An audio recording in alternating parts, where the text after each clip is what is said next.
వేళ ఈ యొక్క తరగతికి మిమ్మల్ని అందరినీ కూడా గెత్సెమనే థియలాజికల్ సెమినరీకి మిమ్మల్ని అందరినీ ప్రేమతో ఆహ్వానం పలుకుతున్నాను. రండి, మనం అందరం కలిసి క్రైస్తవ పునాది సత్యాలను మనం నేర్చుకుందాం. ఆ మాదిరిగా అనేకులకు నేర్చుకొని బోధిద్దాం. దేవునికి స్తోత్రం. చేరి వచ్చిన మీకు అందరికీ పేరు పేరున ప్రభు అయిన యేసుక్రీస్తు పేరిట శుభాభివందనాలు తెలియజేస్తున్నాను. అలాగే మన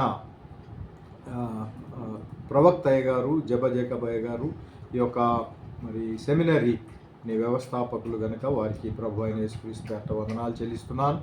అలాగే మన ప్రిన్సిపల్ గారు కూడా ఉన్నారు, వారు మోజస్ బర్గ్మెన్స్ గారు, వారిని బట్టి కూడా దేవునికి స్తుతులు స్తోత్రాలు చెల్లిస్తున్నాను. నేటి దిన సాయంకాల వేళ హోస్ట్గా ఉండి నడిపిస్తున్న సిస్టర్ గారికి కూడా ప్రభు అయిన యేసుక్రీస్తు పేరిట వందనాలు. మరి ఇంకా కొంతమంది జాయిన్ అవుతారని ఆశిద్దాము. దేవునికి స్తోత్రం. ప్రార్థనలో ఉండండి. మీరు అనేకులు జాయిన్ అవ్వాలి. ఒకరితో, ఇద్దరితో, 10 మందితో, 50 మందితో కాదు కానీ విస్తరించాలి. అదే దేవుని కోరిక. మీరు ఫలించి విస్తరించండి అని ఆది నుంచి ఉన్న మరి దేవుని యొక్క సంకల్పాన్ని బట్టి దేవునికి స్తుతులు స్తోత్రాలు. అలాగే మనము 15కు వచ్చినప్పుడు కూడా, అనగా యోహాను 15లో కూడా మీరు బహుగా ఫలించాలని దేవుని యొక్క సంకల్పం. అది దేవునికి స్తోత్రం. ఈ రాత్రికాల వేళ మరి ఒకసారి మిమ్మల్ని అందరినీ కూడా ప్రేమతో ఆహ్వానం పలుకుతున్నాను. మీరందరూ కూడా శ్రద్ధగా వినండి. ఒక ఇన్స్ట్రక్షన్ ఏంటంటే, మరి మీరు ఇంకను ఈ యొక్క అప్లికేషన్ ఇవ్వని వాళ్ళందరూ కూడా అప్లికేషన్ ఫిల్ చేసి మరి మీ దగ్గర సెమినరీ నంబర్స్ ఉంటాయి కదా, వాటికి పంపించేసేయండి వెంటనే. మరి డిసెంబర్ మాసంలో మనకి ఫైనల్ ఎగ్జామ్స్ ఉంటాయి కనుక మీరు ఎప్పటికప్పుడు ప్రిపేర్ అవుతూ ఉండాలి. అలాగే అసైన్మెంట్స్ నేను ఇస్తూ ఉంటాను. అసైన్మెంట్స్కి చక్కటి మరి జవాబులు అందించాల్సిన బాధ్యత మీదే. అందుకై అది అందించాలి అని అంటే మరెవరో వచ్చి మీకు సహాయం చేయరు. మనము క్రైస్తవ సహవాసంతో ఉన్నాం కనుక చీటింగ్ అని కానీ ఎక్కడో చూసి రాస్తాలే అనేది కూడా తగదు. కనుక మనము నోట్స్ ఆధారం చేసుకుంటే తప్పనిసరిగా మనం రాసే నోట్స్తో మనం ముందుకు వెళ్ళవచ్చు. అది 1కి 2 సార్లు చదువుకుంటే మనకి చాలా ఉపయోగకరంగా ఉంటుందని నా అభిప్రాయము. ప్రియ దేవుని బిడ్డలారా, నా పేరు రెవరెండ్ డాక్టర్ ఎస్ఎం సత్యవేదన్న. నేను హెచ్ఎస్సి యూనివర్సిటీలో ప్రొఫెసర్గా పనిచేస్తూ ఉండగా మరి అయ్యగారు నన్ను పిలిచారు. అందుకని ఈ యొక్క గెత్సెమనే థియలాజికల్ సెమినరీలో మరి అకాడమిక్ డీన్గా చేరాను ఇటీవల కాలంలో. అందుని బట్టి దేవుని స్తుతులు స్తోత్రాలు చెల్లిస్తున్నాను. సాయంకాల వేళ మరి మన యొక్క క్రమానుబద్ధ దేవశాస్త్రాన్ని ముందు కొనసాగిద్దాం. అంతకంటే ముందు ఒక మాట ప్రార్థన చేస్తాను. పరిశుద్ధుడా, ప్రేమగల తండ్రి, కృపగల రాజా, మీకు వందనాలు. ఇదిగో నాయన, సాయంకాల వేళ మమ్మల్ని అందరినీ ఈ మాదిరిగా నాయన ఆన్లైన్లో ఒక చోటికి చేర్చారు. ఇది కేవలం మీ కృప. ఎక్కడి వారమో, ఎక్కడెక్కడ ఉన్నామో కానీ నీ యొక్క వాక్యము వినడానికి ప్రభువా మాకు సంకల్పము, మీ యొక్క సంకల్పాన్ని బట్టి వందనాలు. ఇలాంటి వ్యవస్థను బట్టి కూడా, ఇలాంటి నాయన మరి ఈ ఫెసిలిటీని బట్టి కూడా మీకు వందనాలు చెల్లిస్తున్నాను. ఎక్కడ కూడా అంతరాయంగా కలగకుండా ప్రభు ఆది నుంచి అంతం వరకు మీ యొక్క వాక్యాన్ని ధ్యానిస్తూ ముందుకు వెళ్ళగలిగే కృప మాకొక్కరికి దయచేయండి. చేరి వచ్చిన మమ్మల్ని అందరినీ పేరు పేరున ప్రభు దీవించి ఆశీర్వదించి మా కుటుంబాలను, పరిచర్యలను దీవించండి. అలాగే మా యొక్క ప్రవక్త అయ్య గారు, జేకబయ్య గారిని, వార్తలు పెట్టే ప్రతి కార్యక్రమాన్ని దీవించండి.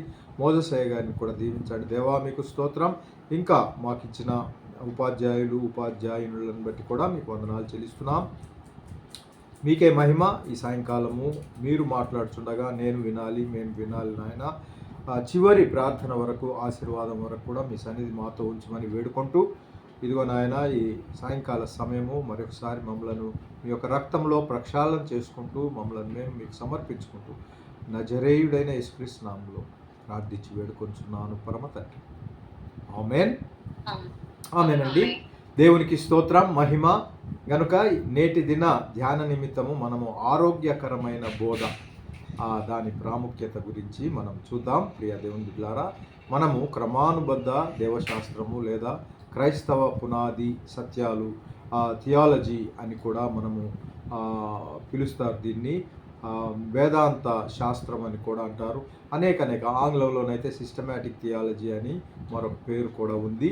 ఇవన్నీ దేన్ని సూచిస్తుందంటే, మనం క్రైస్తవ పునాది సత్యాలలో మనం ముందుకు వెళ్తున్నట్లు చూపిస్తూ ఉన్నది.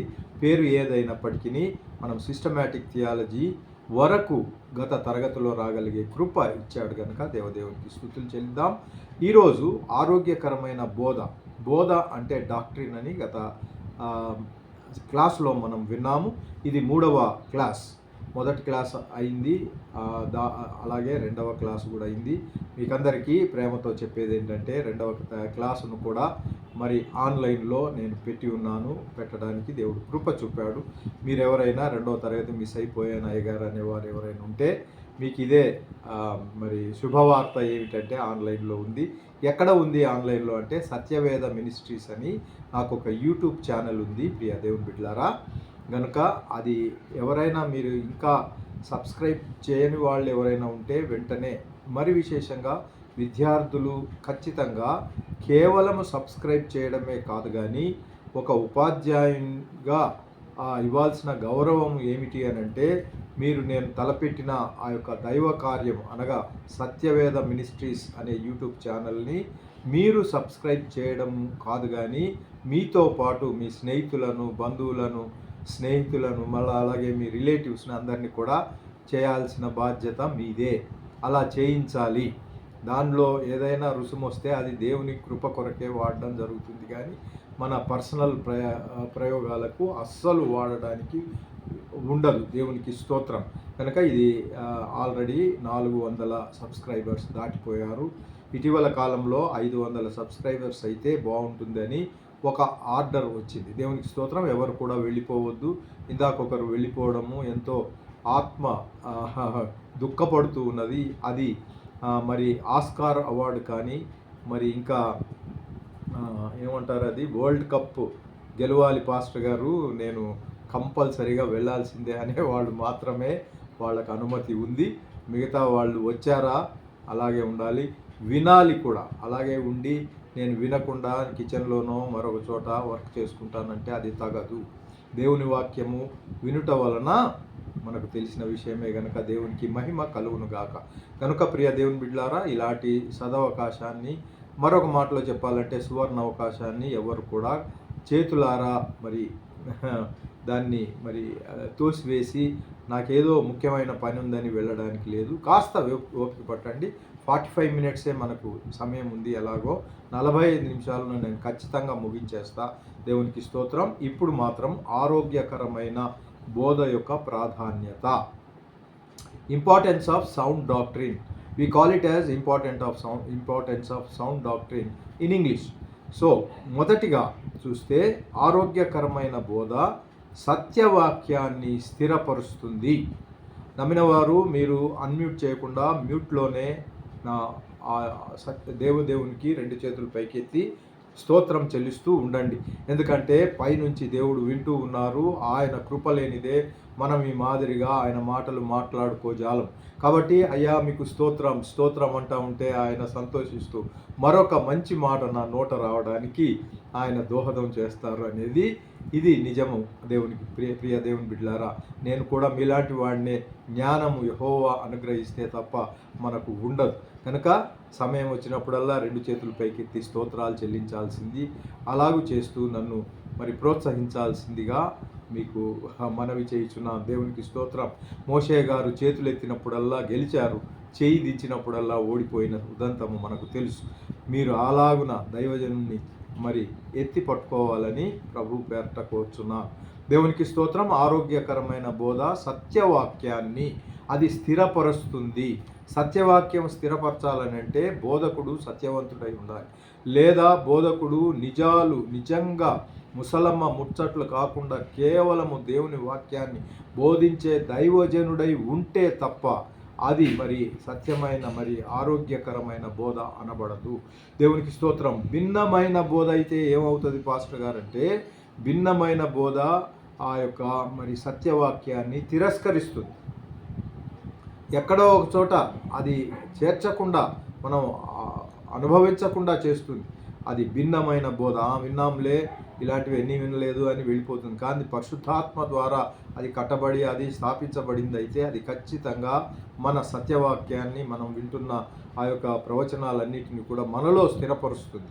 దేవునికి స్తోత్రం. కొన్ని మన నోటి ద్వారా చెప్పుకోవడం ఏది కూడా తగదు. ఏ వాక్యము చెప్పినా ఏ మాట మీకు చెప్పినా వాక్యాధారము లేని మాట నేను చెప్పకూడదు. దేవునికి స్తోత్రం. కనుక ఇప్పుడేంటి, రెఫరెన్సులు రాసుకోవాలి.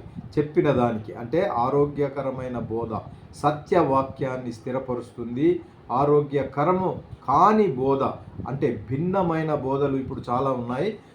మరి సరి అయిన బోధల కంటే భిన్న బోధలు చేసే వాళ్ళ దగ్గరికి తండోపతండాలుగా వెళ్ళేవాళ్ళు కూడా, నేను ఎవరిని విమర్శించడానికి చెప్పట్లేదు కానీ తరగతిలో భాగంగా చెబుతున్నాను, వారు మరి అది బోధను ఈ యొక్క సత్యవాక్యాన్ని తిరస్కరిస్తుంది భిన్నమైన బోధ.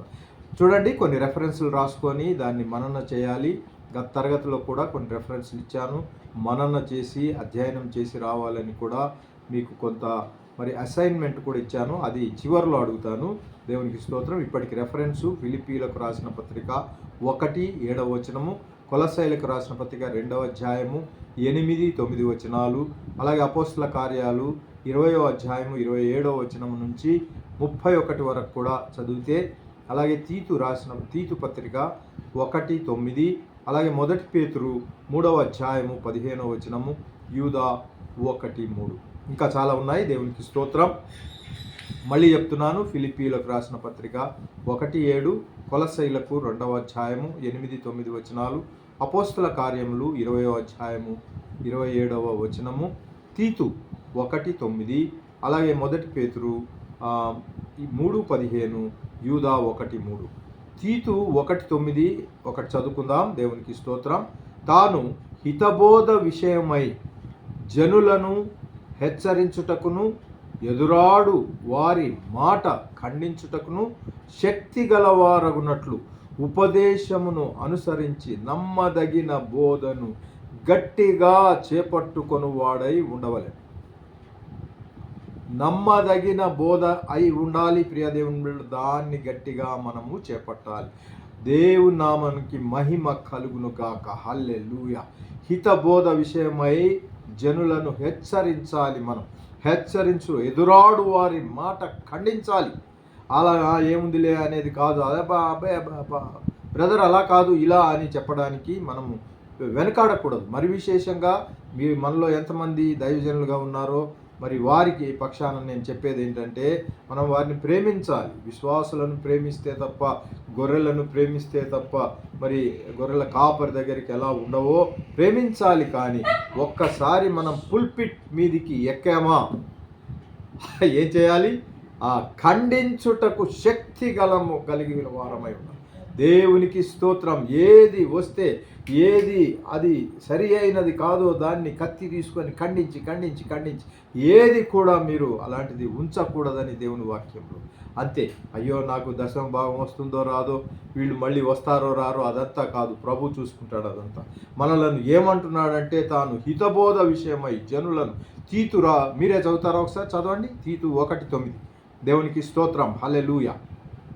హితబోధ విషయమై జనులను హెచ్చరించుటకును ఎదురాడు వారి మాట ఖండించుటకును శక్తి గలవాడగునట్లు ఉపదేశమును అనుసరించి నమ్మదగిన బోధను గట్టిగా చేపట్టుకుని వాడునై ఉండవలెను. గట్టిగా చేపట్టుకోవాలి మనము సత్యమైన వాక్యాన్ని, నమ్మదగిన బోధ అంటే దాని గురించిన వివరణ మనం గత క్లాసులో చూసాం. బోధ అంటే అది డాక్ట్రిన్, అదే థియాలజీ, సిస్టమాటిక్ థియాలజీ. దాన్ని గట్టిగా చేపట్టుకొని వారై ఉండాలి. మనమందరం ఎవరి కోసమో కాదు, ఇది మీకోసం, నా కోసం ఈ వాక్యం. దేవునికి స్తోత్రం. రెండవ అంశము ఆరోగ్యకరమైన బోధ. క్రైస్తవ పరిచర్య చేయి కలిపి ప్రయాణిస్తాయి. ఏవండి? ఆరోగ్యకరమైన బోధ, క్రైస్తవ పరిచర్య. క్రైస్తవ పరిచర్యలో మనం ఉన్నామా? అది ఆరోగ్యకరమైన బోధ మాత్రమై ఉండాలి అని దేవుని వాక్యం ఖచ్చితంగా మనకు సెలవిస్తుంది. రెఫరెన్సులు రాసుకుందాం, మనం అనుకోవడం కాదు. మత్తయి సువార్త 7వ అధ్యాయము 28-29 వచనాలు, అపోస్తల కార్యము 5వ అధ్యాయము 27 నుండి 32 వరకు చదువుకోవాలి.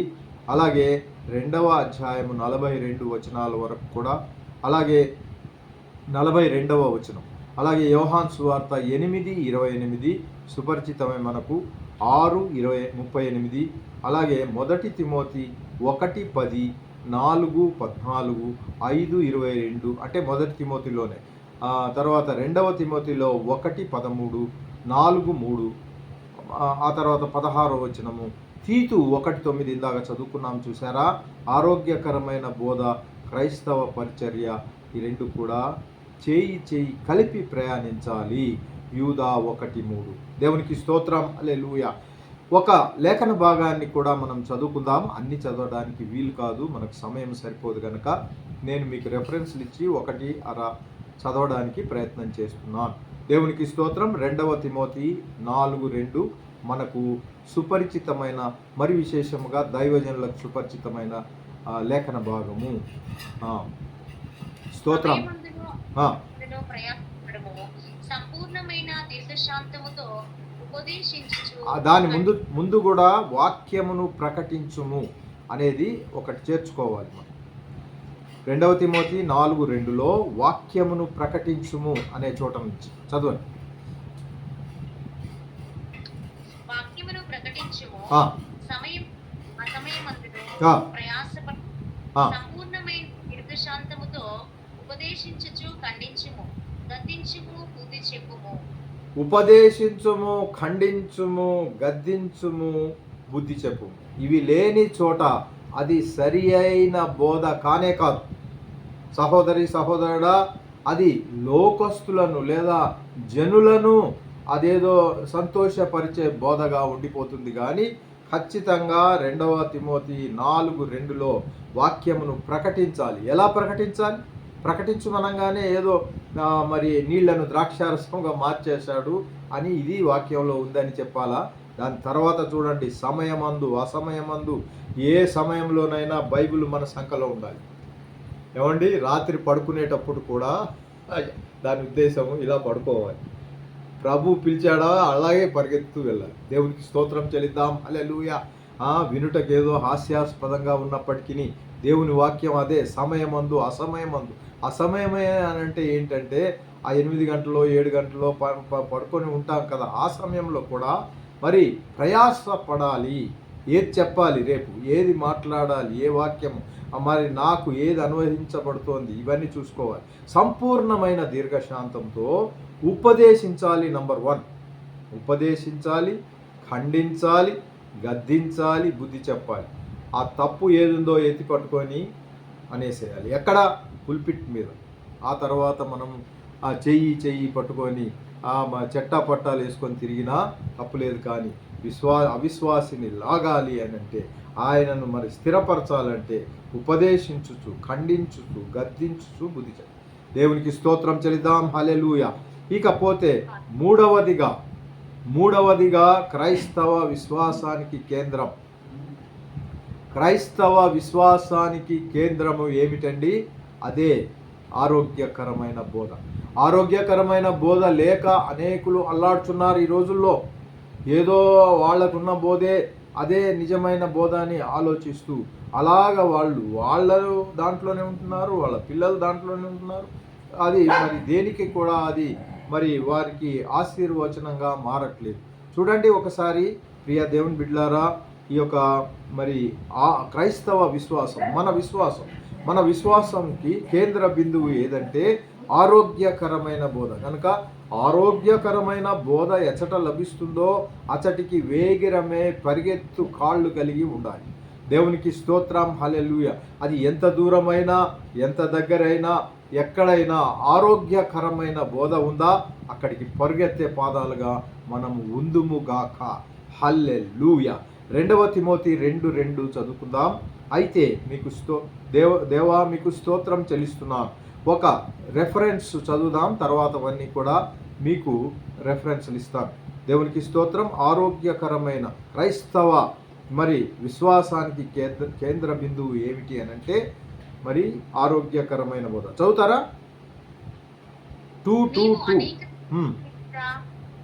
నీవు అనేక సాక్షుల ఎదుట నా వలన విని సంగతులను ఇతరులకు బోధించుటకు సామర్థ్యము గల నమ్మకమైన మనుషులకు అప్పగింపుము. సామర్థ్యమైన నమ్మకమైన మనుషులకు మాత్రమే ఈ సంగతి అంతా అప్పచెప్పాలి.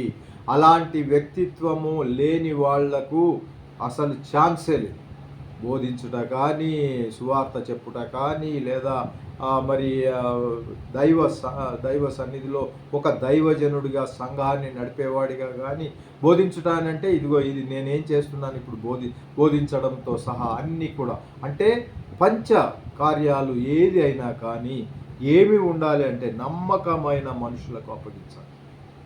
ఏమండి, పంచపరిచర్య తెలుసు కదా మీకు.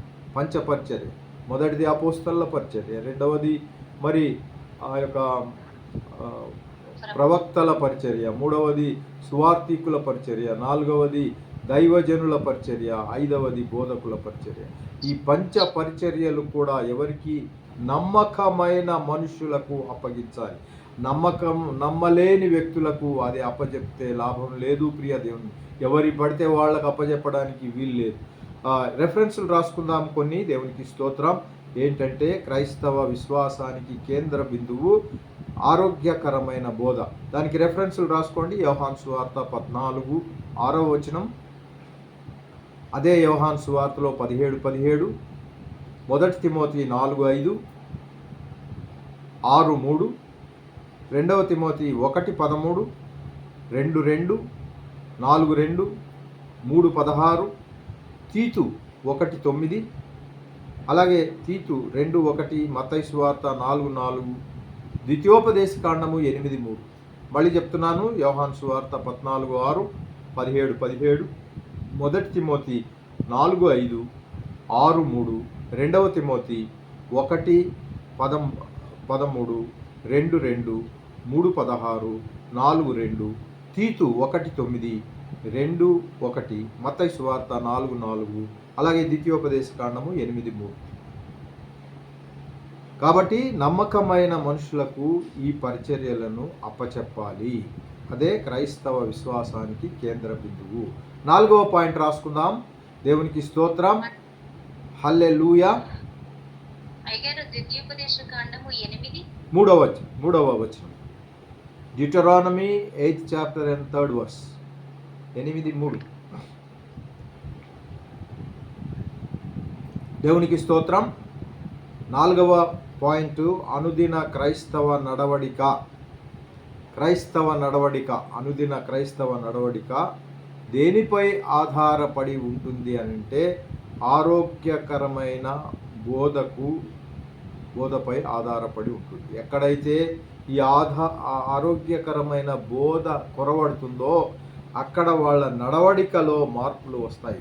అరే ఇదేంటి వీళ్ళ నడవడికలో ఇలా మార్పులు ఉన్నాయి, వీళ్ళు చర్చికి వెళుతూనే ఉన్నారు కదా, మరి విశ్వాసులతో సాంగత్యం కూడా ఉంది, చక్కటి ప్రేమానుబంధాలు ఉన్నాయి, ప్రతి సంఘానికి వెళ్తారు, బల్లలో పాల్గొంటారు, అంతా ఉన్నాయి, కానీ ఏదో భిన్నంగా కొడుతోంది ఏంటి వీళ్ళది మరి అనుదిన నడవడిక అంటే ఎక్కడ లోపం అంటే వాళ్ళలో కాదు ప్రియ సహోదరి సహోదరుడా, వాళ్ళలో లోపం కాదు, కానీ అది ఎక్కడి నుంచి వస్తుందంటే ఆరోగ్యకరమైన బోధ లేదు గనుకే వాళ్ళలా తగలంటారు.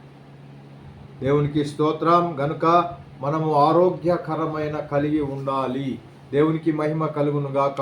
ద్వితీయోపదేశ కాండము 11:18 చదువుకుందాం. తీసి పెట్టుకోండి, అంతలో మీకు రెఫరెన్సులు రాపిస్తాను. దేవునికి స్తోత్రం. సామెతల గ్రంథము 22:6 సామెతలు 22:6, 15 కూడా, అలాగే 1:8 కూడా, అపోస్తుల కార్యాలు 18:19, ద్వితీయోపదేశ కాండం 11:18, 31:12, మార్కు సువార్త 7:7 నుంచి మళ్ళీ 13 దాకా చదవాలి. కొలస్సీలకు 2వ అధ్యాయము 20వ వచనము నుండి 23వ వచనం వరకు. 1 తిమోతి 4వ అధ్యాయము మొదటి 5 వచనాలు. 1 తిమోతి 4వ అధ్యాయం మొదటి 5 వచనాలు. 2 పేతురు 2:1. ఇప్పుడు చదువుతారా లేఖన భాగాన్ని? దేవునికి స్తోత్రం. ద్వితీయోపదేశ కాండము 11:18. కనుక మీరు తీయకపోతే నేను చదివేస్తాను. కాబట్టి మీరు ఈ నా మాటలను మీ హృదయములోను మీ మనస్సులోను ఉంచుకొని వాటిని మీ చేతుల మీద సూచనలుగా కట్టుకొనవలెను. అవి మీ కన్నుల నడుమ బాసికములుగా ఉండవలెను.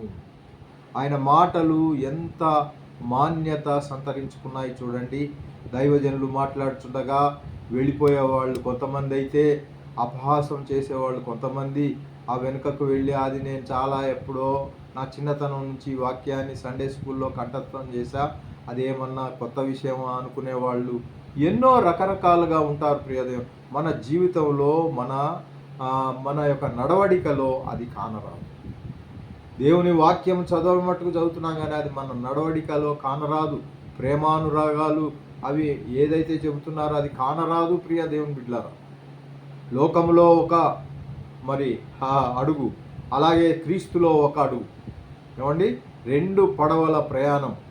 అవన్నీ కూడా దేనికి అంటే, లోకం నాకేమిస్తుందో, దేవుడు నాకేమిస్తాడో, లోకము నాకేమిస్తుందో, దేవుడు సమస్తము చేస్తాను, ఆశీర్వచముగా ఉంటావు, నువ్వు ఆశీర్వదింపబడతావు, ఇతరులకు ఆశీర్వాదకరంగా ఉంటావు అని చెప్పిన దేవుడు, అబ్రహాముకు హామీ ఇచ్చిన దేవుడు అంతటితో అంతరించిపోయిందా?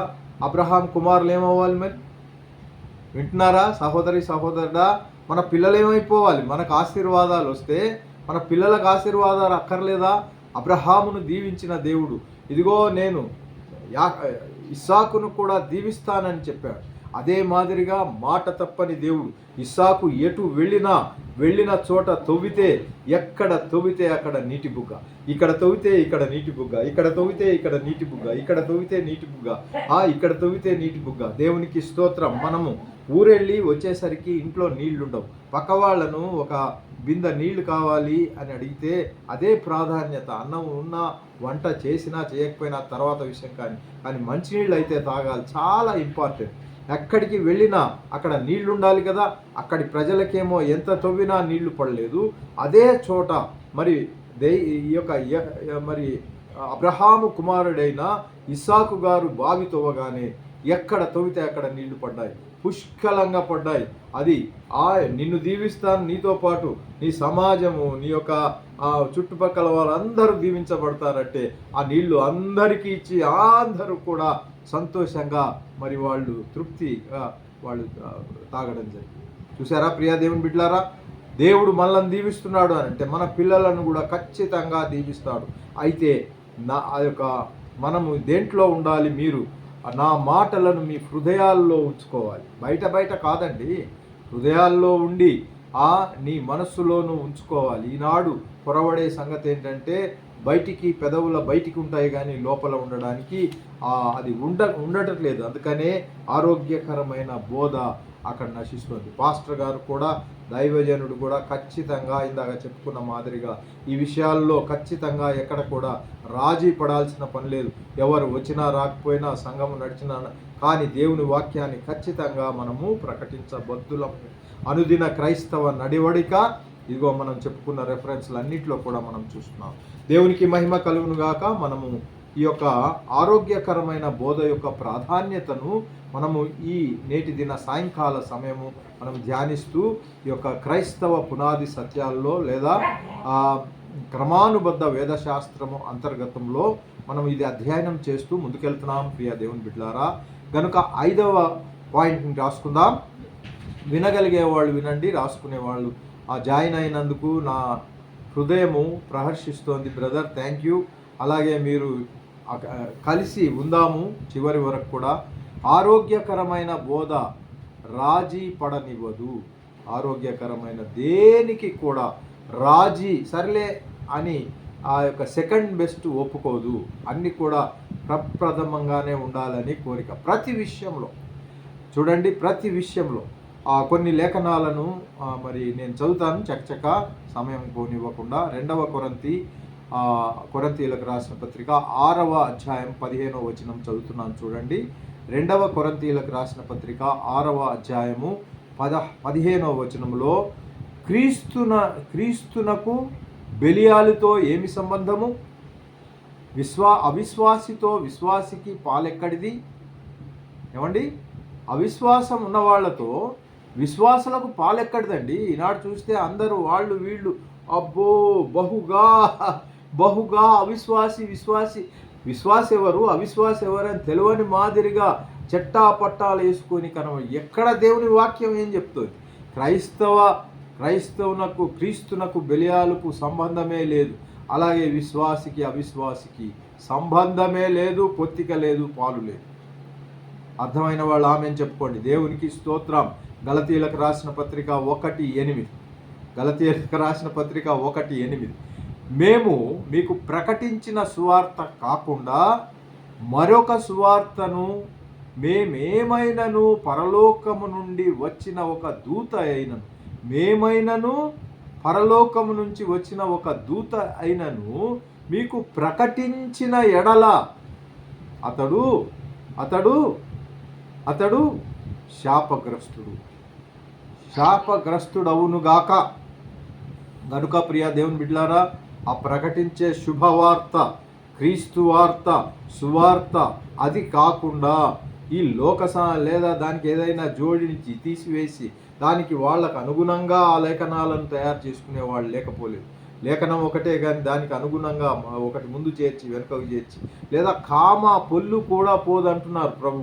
అక్కడ ఒక దగ్గర కామా చేసేసరికి దాని మీనింగ్ చేంజ్ అవుతుంది. అలా కామా పెట్టి చేసేవాళ్ళు లేరంటారా? ప్రియ సహోదరి సహోదరుడా, మనము మరి స్వచ్ఛమైన బోధ గురించి మనం ధ్యానిస్తూ ముందుకెళ్తున్నాం.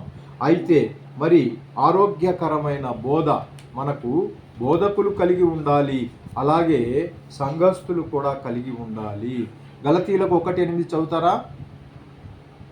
దేవునికి మహిమ కలుగునుగాక. గలతీయులకు అపోస్తలుడైన పౌలు గారు గలతీయులకు రాసిన పత్రిక 1:8. మేము మీకు ప్రకటించిన సువార్త గాక మరి యొక్క సువార్తను మేమేమైనను పరలోకము నుండి వచ్చిన యొక్క దూత అయినను ప్రకటించిన ఎడల అతడు శాపగ్రస్తుడవును గాక. అదే గలతీయులకు 2:14 చదవండి. కొంచెం డిస్టర్బెన్స్ అవుతుంది. సువార్త సత్యము చొప్పున క్రమముగా నడుచుకొనకపోవుట నేను చూచినప్పుడు అందరి ఎదుట కేఫాతో నేను చెప్పినదేమనగా, చదవండి. నీవు యూదుడవై ఉండి యూదుల వలె కాక అన్యజనుల వలనే ప్రవర్తించుచుండగా అన్యజనులు యూదుల వలె ప్రవర్తింపవలెనని ఎందుకు బలవంతము చేయుచున్నావు? ఇక్కడ చాలు సిస్టర్, ఇక్కడ మరి ఒక సూత్రము దాగి ఉన్నది. అది ఏమిటి అంటే, నేను చెప్పినదేమనగా నీవు యూదుడవై ఉండి యూదుల వలె కాక అన్యజనుల వలె. ఈనాడు చూస్తే మనము క్రైస్తవులమై ఉండి మన హావభావాలు, మన నడవడికలు,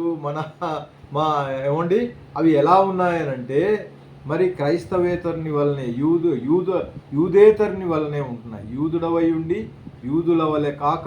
యూదులు ఇప్పటికీ నిష్టగా ఉంటారండి.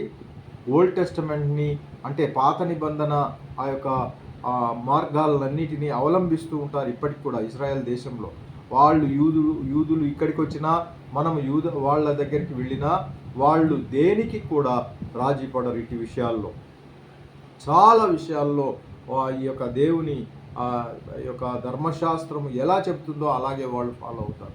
అది ఎంతటికి దారి తీసినా ఈనాడు చూస్తే క్రైస్తవేతరులు నిజముగా క్రీస్తును అవలంబించి గట్టిగా పట్టుకొని క్రీస్తే నా సర్వస్వము, ఆయన ఇస్తే తింటాను, ఆయన ఇవ్వకపోతే తినను అని ఆయన పైన ఆధారపడే వాళ్ళు ఉంటే, మేము కూడా క్రైస్తవులమే అని చెప్పి ఒకటి లోకాన్ని ఆధారం చేసుకొని ఒకటి క్రీస్తును ఆధారం, వాళ్ళు కూడా ఈక్వల్గా మేము క్రైస్తవులమే అనే మాదిరిగా ఎక్కడ పొందుకున్నది చూడండి.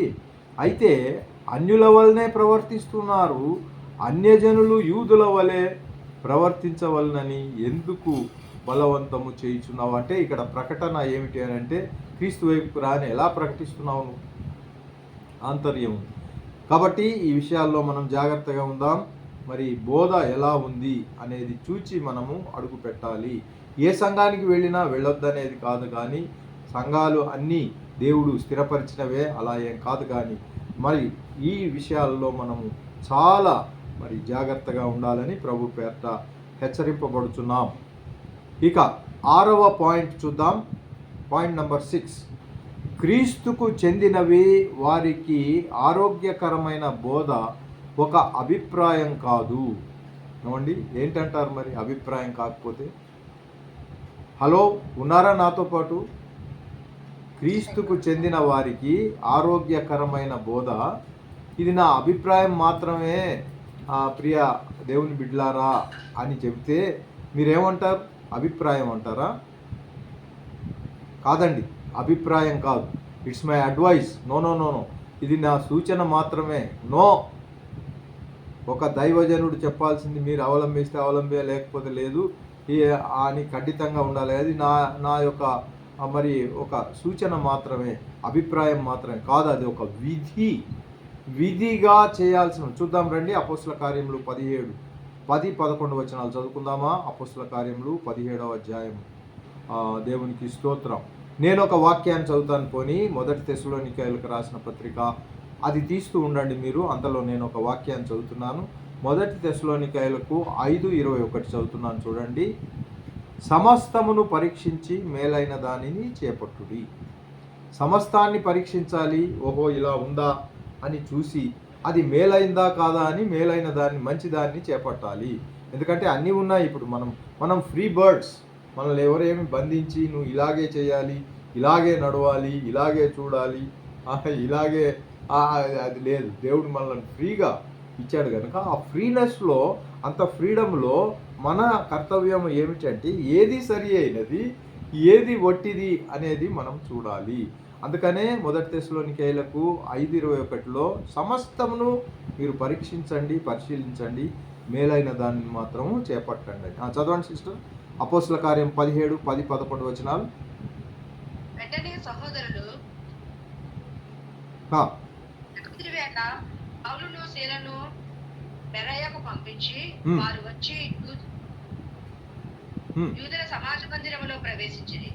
వీరు తెస్సలోనికలో ఉన్న వారి కంటే ఘనులై ఉండేరు కనుక ఆసక్తితో వాక్యమును అంగీకరించి పౌలును సీలయును చెప్పిన సంగతులు అలా ఉన్నవో లేవో అని ప్రతిదినమును లేఖనములను పరిశోధించుచు వచ్చింది.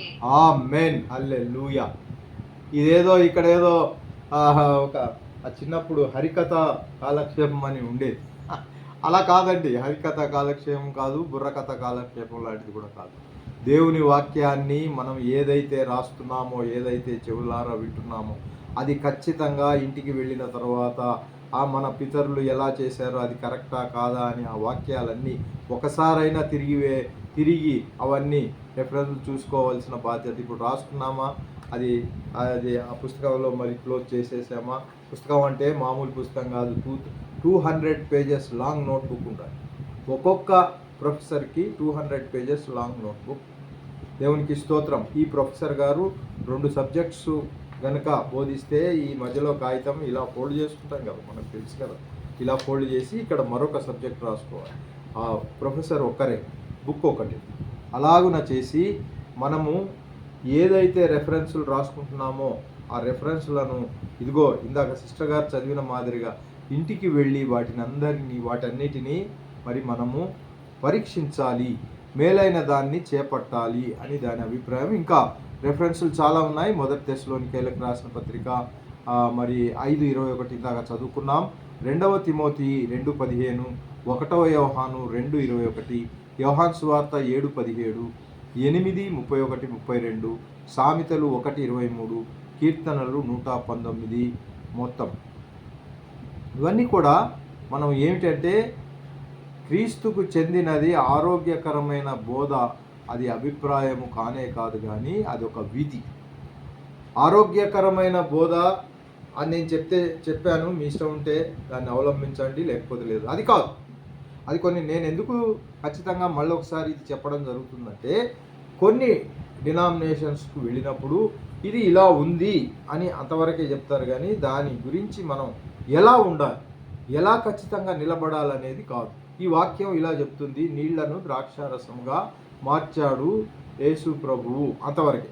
దాని వెనక ఏమిటి, మరి పరిశుద్ధాత్మ ఏమి మనకు బోధిస్తున్నాడు, మనం ఎలా ఉండాలి, దానిలో నుంచి మనం నేర్చుకోవాల్సిన పాఠం అక్కడికి ఏమి కూడా చెబితే, ఓహో ఈ పాస్టర్ గారు నన్నే ఉద్దేశించి ఈ విషయాన్ని చెప్పాడు గనక ఆ మరుసటి వారం నుంచి ఆ వ్యక్తి రాడు.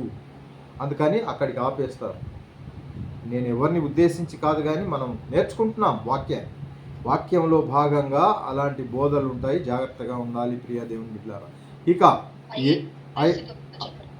రెఫరెన్స్లు చూడండి. అపోస్తల కార్యములు 17వ అధ్యాయంలో 10-11 వచనాలు ఇందాక సిస్టర్ గారు చదివారు. మొదటి తెస్సలోనికైలు 5:21 నేను చదివాను. ఆ తర్వాత మీకు కొన్ని రెఫరెన్స్లు ఇచ్చాను. 2వ తిమోతి 2వ అధ్యాయము 15వ వచనము, అలాగే మొదటి యోహాను 2వ అధ్యాయము 21వ వచనము, అలాగే యోహాను సువార్తలో 7:17, యోహాను సువార్తలోనే 8:31-32, సామెతల గ్రంథములో 1:23, అలాగే కీర్తనలు 119. ఇవన్నీ కూడా ఈ విషయాన్ని ఉద్ఘాటిస్తున్నాయి లేదా బలపరుస్తున్నాయి. ఏమిటి అంటే అది అభిప్రాయం, అంటే ఆరోగ్యకరమైన బోధ అది ఒక అభిప్రాయం కానే కాదు, కానీ అది ఒక విధిగా మనము చేయాలి. విధి అంటే it is a rule. There is no చేయకపోతే పర్వాలేదు అనేది క్లాజ్ అక్కడ ఏం లేదు. ఖచ్చితంగా అది చేయాల్సిందే. ఎలా చెప్పబడిందో అలా చేయాల్సిందే. అది విధి, ఇట్ ఈజ్ ఎ రూల్. కాబట్టి దేవునికి స్తోత్రం. ఇక చివరి పాయింట్ మనము అధ్యయనం చేద్దాం రండి. ఆరోగ్యకరమైన బోధను నిర్లక్ష్యం చేస్తే ఏమవుతుందండి? ఏముందిలే, ఇలాంటి బోధలు ఎన్ని విన్నాం, ఇలాంటి బోధలు అనేకమైన దైవజనులు చిన్న పెద్ద అందరూ కూడా పెద్ద పెద్ద ప్రసంగాలు విన్నాం, చిన్న చిన్నవి కూడా విన్నాం, వీధి ప్రసంగాలు విన్నాం, అన్నీ విన్నాము అని అనుకునే వారికి, నిర్లక్ష్య భావంతో ఉన్న వాళ్ళకి ఏం జరుగుతుందండి తెలుసా? నిర్లక్ష్య భావంతో ఉంటే ఆరోగ్యకరమైన బోధను నిర్లక్ష్యము చేస్తే పతనమవుతాము అని దేవుని వాక్యం చెప్తుంది. పతనం, డైరెక్ట్గా పతనమే, ఇంకా మరొకటి ఏముండదు. ఏమండి, ఏమవుతాం? పతనం అయిపోతామని దేవుని వాక్యం మనకు సెలవిస్తుంది. నిర్లక్ష్య భావము తగదు. ఇంత గొప్ప రక్షణను నిర్లక్ష్యపరిస్తే ఏమైపోతాం అనేది దేవుని ప్రశ్న. కాబట్టి చూడండి, మొదటి తిమోతి 4వ అధ్యాయము మొదటి 3 వచనాలు. మొదటి తిమోతి 4వ అధ్యాయము మొదటి 3 వచనాలు చదువుతారా? మీరు అది తెరిచేలోగా నేను ఒక వాక్యాన్ని నేను కూడా చదువుతాను. అన్నీ నాకే చెప్తున్నారు ఏంటి పాస్టర్ గారు, మీరు చదవరా అనంటే నేను చదువుతాను. తీతు 1:16. తీతు 1:16 చూడండి. దేవుని ఎరుగుదుమని వారు చెప్పుకొందురు గాని అసహ్యులను అవిధేయులను ప్రతి సత్కార్యము విషయము భ్రష్టులునై ఉండి తమ క్రియల వలన ఆయనను ఎరగనట్టున్నారు. వారు ఎలా ఉంటున్నారు అని అంటే, దేవుని ఎరుగుదుమనేమో బాగా చెప్తున్నారు, కానీ అసహ్య అవిధేయులు ప్రతి సత్కార్యము విషయము భ్రష్టులై ఉన్నారు.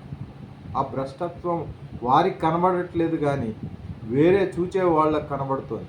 నువ్వు లోకంతో ఉండి, నువ్వు క్రీస్తులో ఉండి, క్రీస్తుకు బెలియాలకు ఏమి సంబంధము, విశ్వాసికి అవిశ్వాసికి ఏమి సంబంధం అని వాక్యము ఘోషిస్తూ ఉండగా మనము స్థిరులము కాక చంచలనమై ఉండి ఆ యొక్క సువార్తను, మరి ఆరోగ్యకరమైన మరి ఈ యొక్క బోధను నిర్లక్ష్యపరుస్తూ ఉంటే ఏం జరుగుతుంది?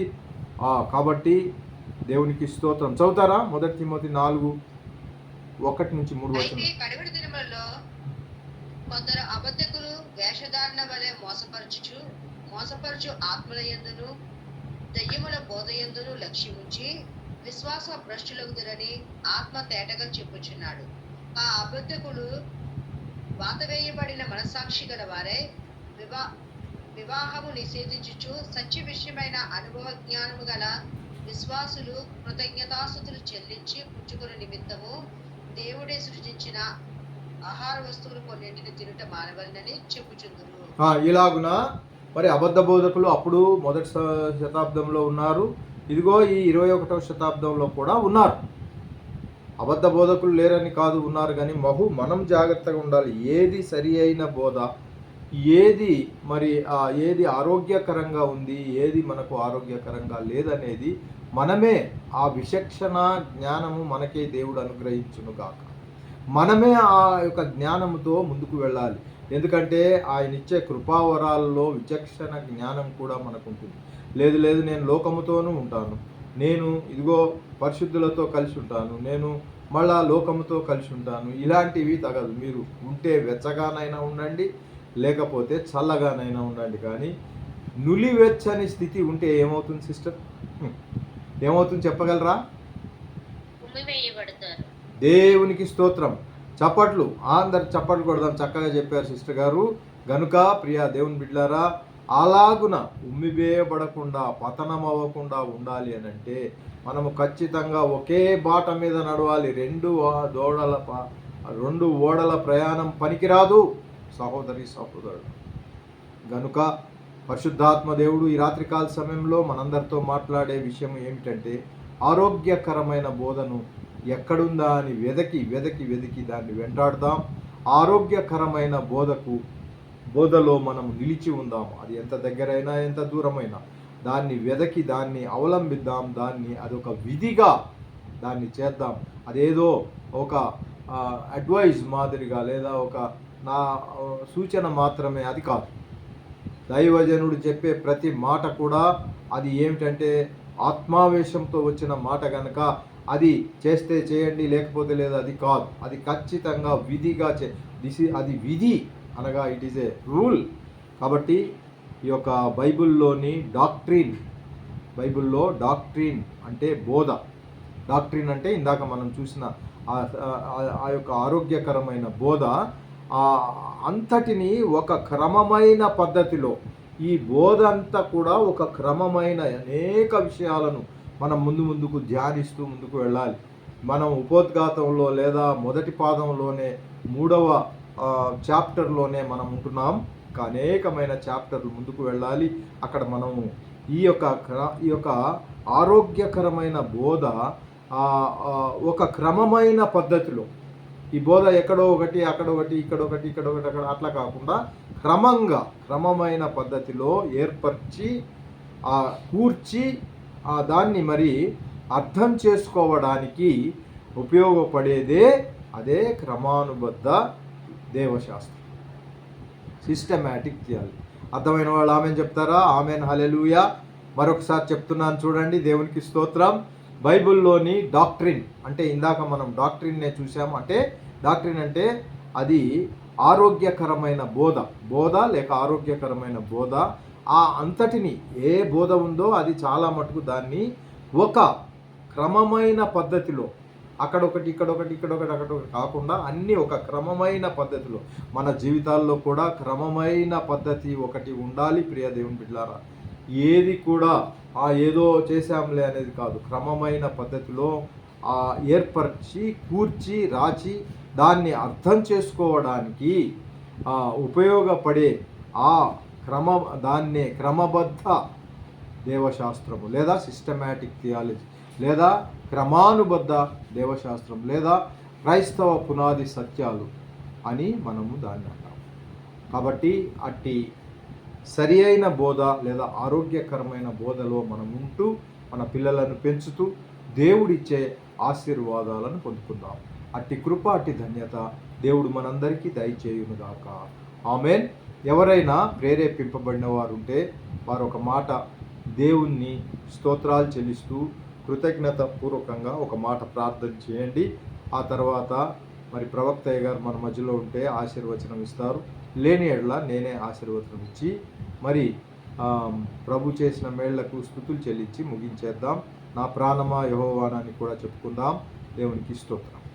ఒకరెవరైనా ప్రార్థనలో నడిపించారు. చేయండి అయ్య గారు. మహోన్నతుడా, మహాగణుడా, సర్వ సృష్టికి కారణభూతుడైన దేవా, మీ బంగారు పాదాలకు వందనాలు నాయనా.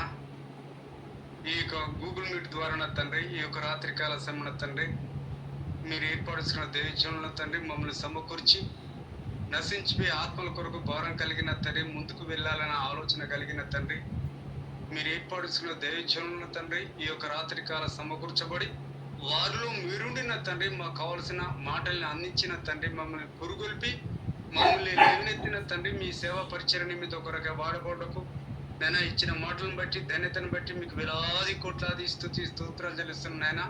ఉన్నామంటే ఉన్నట్టు కాదు కానీ నా తండ్రి, సరైన రీతిలో ఉన్నావా లేవా అని చెప్పి మాట ప్రకారంగా తండ్రి మీకు లేఖానుసారంగా తెలియపరిచిన విధానాన్ని బట్టి మీకు వేలాది కోట్లాది స్తోత్రాలు తెలుస్తున్నాయన మీరు ఏర్పరుచుకున్న దేవచనులు మీకు అయినా ఇంకా తండ్రి తెలియనట్టు బిడ్డల్ని అయినా మీకు బిడ్డలని చెప్పుకుంటున్న తండ్రి మీకు చిత్తానుసారంగా నడవకుండా మీకు వాక్యానుసారంగా ఎదగకుండా ఎంతో మంది నశించిపోతున్నారు నాయన. వారిని నాయన పురుగొల్పిన తండ్రి మీ సన్నిధిలో నడిపించడానికి మీకు కృపా సహాయం చేయమని మీరు చెప్పినట్టు దేవచనులు వారిని వారికి పరిచయం విస్తరింపజేసి వారికి కావాల్సిన ప్రతిఫలం ఆగ్రహించి మీ నామానికి మహిమకరంగా వాడుకోమని మమ్మీ తగ్గించుకుంటూ మీ నామాన్ని ఇచ్చేస్తూ ప్రభుని యేసుక్రీస్తు నామములో వారికి పొందుకున్నాం తండ్రి. ఆమేన్ ఆమేన్. దేవునికి స్తోత్రం అయ్యా, దేవునికి స్తోత్రం. ఆశీర్వచనం తీసుకుందాం, అందరం కూడా తలలు వంచండి. దేవునికి స్తోత్రం. ఇప్పుడు మన పరమ తండ్రి అయిన దేవుని ప్రేమ, గొర్రెలకు గొప్ప కాపరి అయిన ప్రభు అయిన యేసుక్రీస్తు వారి కృప, పరిశుద్ధాత్మని యొక్క అన్యోన్య సహవాసము, సమాధానము, ఆశీస్సులు చేరి వచ్చిన మనకందరికీ, మన కుటుంబాలకును, మన పరిచర్యలకును, అలాగే జబజేకబాయ్ గారు తాను తలపెట్టిన ప్రతి కార్యక్రమానికి, ఈ యొక్క థియలాజికల్ సెమినరీకి, సకల పరిశుద్ధులకు, సార్వత్రిక సంఘానికి ఇప్పుడు సదాకాలము నిలిచి ఉండి నడిపించును గాక. ఆమేన్ ఆమేన్. నా ప్రాణమా యెహోవాను సన్నతించుము, నా అంతరంగమున్న సమస్తమా ఆయన పరిశుద్ధ నామమును సన్నతించుము. నా ప్రాణమా యెహోవాను సన్నతించుము, ఆయన చేసిన ఉపకారముల్లో దేనిని మరొకము. ఆమేన్ ఆమేన్. అందరికి వందనాలండి. Good night to you. Praise Lord అండి. Praise lord.